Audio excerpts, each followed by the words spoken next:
Welcome to our BEE training series. I'm Rudolf Rotenbach from Create Infinity. And today we're going to specifically look at socio-economic development. Now, in short, if you think about socio-economic development, it really comes down to charity. It's a way of investing in the community where your business works and investing in the education of the upcoming generations. It's very important that you get some further value out of this. So work with a partner that can assist you in driving the goals that you have set for yourself in this. So socioeconomic development is a way that we contribute to the livelihood of less privileged people in our communities. For you to get full points out of this, or for it to be a valid expenditure, you need to ensure that at least 75% of the people within this NGO that you partner with, or the project that you are rolling out, or the school that you are benefiting, at least 75% of the beneficiaries need to be Black people.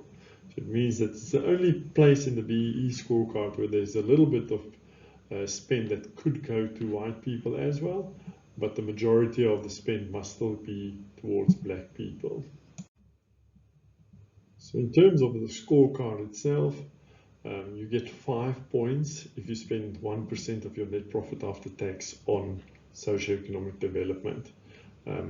There's a formalized way that you go about this, either through an agreement or documentation, but you have to have a proof of payment of that 1% that you have paid over.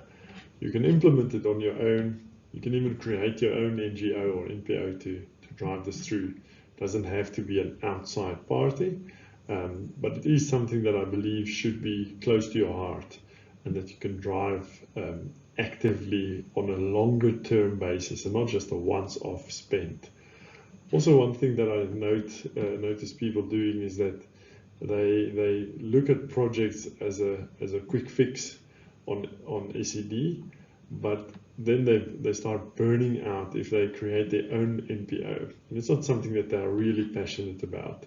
So go and work for something that's close to your heart, but that you will be able to drive longer term and not just a flash in a pan quick fix solution.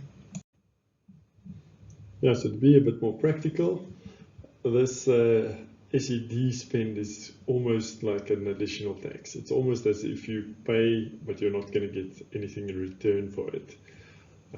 So go and select something that you feel charitable about, that you believe should be done in your communities or in the country at large, and drive that actively. Partner with an NPO that gives you that satisfaction of getting things done, but also getting you value for your points. One nice way of implementing this, and I can tell you some stories about it, but what we've done in the past is we've had our year-end function as an example. We took our staff to go and paint a school in a rural area, uplift the building, fix the building up and paint it and beautify it to an extent.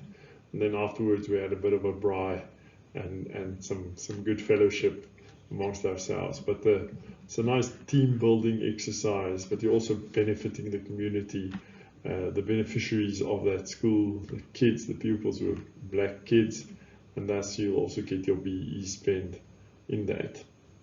Last, I can mention that your CSI, corporate social investment, the funds that you spend there isn't necessarily SED spend. But if you structure it well, it could be the same money that you utilize for CSI and SED spend. Get your documentation in place, speak to some experts to build this, and ensure that you get full value for your money as well. Hope you've learned something new today regarding socioeconomic development. If you want to make contact with me on info@createinfinity.co.za, or you can go to our website, createinfinity.co.za, and I can also link you up with some charitable organizations and NPOs that we have worked with and that we have structured on behalf of those communities to ensure that they get some valuable cash injections into their NPOs.